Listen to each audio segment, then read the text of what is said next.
नमस्कार दोस्तों, daily news India 1.0 में आपका बहुत बहुत स्वागत है। दोस्तों, अडानी फिर फंस गया। उसकी बेईमानियां खत्म ही नहीं होती हैं और हमने तो 50 एपिसोड्स किए। इस पर नए लफड़े में फंस गया। अब हिंडनबर्ग का तो मसला तो उसकी तो कहानी खत्म हो गई। अब अमेरिका ने उस पर आरोप लगाया है कि भैया ये तो इलीगली ईरान से कच्चा तेल और गैस आयात कर रहा है मुंद्रा पोर्ट पे, अपने गुजरात के पोर्ट पे। और वैसे ईरान पे सैंक्शंस हैं तो उससे तो कोई तेल खरीद नहीं सकता, गैस खरीद नहीं सकता। और ये बंदा इलीगल टैंकर्स के अंदर ईरान के पोर्ट से मुंद्रा पोर्ट पे तेल लेके आता है और गैस लेके आता है। और अब वॉल स्ट्रीट जर्नल की रिपोर्ट आ गई इसके ऊपर एक।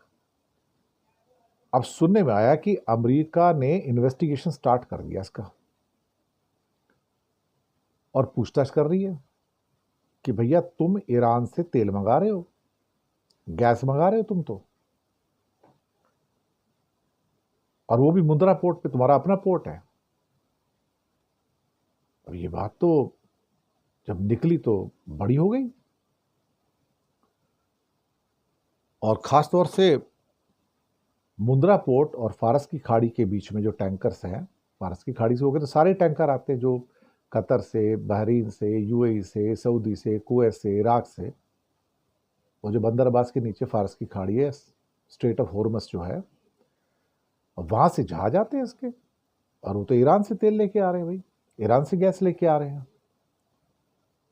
अब ये आता तो भैया हड़कंप मच गया। अडानी परेशान, भाई ये एक लफड़ा कहां से आ गया। लेकिन ये आदमी तो जन्मजाति बेईमान है। और फिर ये कहता है कि नहीं नहीं, ऐसी तो कोई बात नहीं है और ऐसी कोई रिपोर्ट नहीं है, हमने कोई बेईमानी नहीं की है। और जो वॉल स्ट्रीट जर्नल की जो रिपोर्ट है 2 जून 2025 की, कल की अभी, जिसमें बेन फोल्डी और डेव माइकल्स ने अडानी की इंस्टीट्यूशंस और ईरानी liquefied petroleum gas LPG gas के बीच में जो उनके संबंध है उसका आरोप भी लगा दिया और बता दिया कि किस किस के साथ में है। अडानी कहता नहीं नहीं, ये तो ठीक नहीं है, ऐसा कुछ नहीं है, हमने ऐसा कुछ नहीं किया और हमने ईरान से कभी तेल भी कोई आयात नहीं किया है, हमने ना ही कोई गैस वगैरह आयात की है।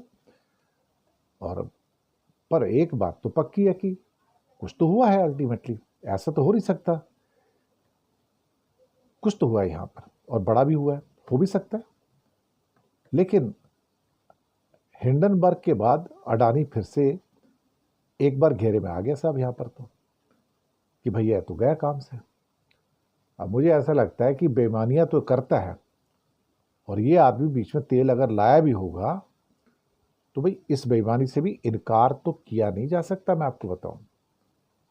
और जब वॉल स्ट्रीट जर्नल ने कोई रिपोर्ट दी है तो सोच समझ के जांच परख के दी होगी और उसके बेस पे अगर अमेरिका ने अपनी तफ्तीश यानी कि इन्वेस्टिगेशन स्टार्ट की है तो ठीक ही की होगी। तो भैया अडानी एक बार फिर से फंस गया। अब कितनी जल्दी यहां से निकलेगा पता नहीं, लेकिन अगर तेल मंगाया है, और जैसे कि वॉल स्ट्रीट जर्नल बड़ा रिलायबल पेपर है, कोई ऐसा वैसा पेपर नहीं है भाई वो, तो वो रिपोर्टिंग ऐसे करता नहीं है, ना ही झूठ करता है वो। बड़ा सोच समझ के इन्वेस्टिगेट किया होगा, उसको रिपोर्ट मिली होगी तब उसने छापा होगा, ऐसे नहीं छापा।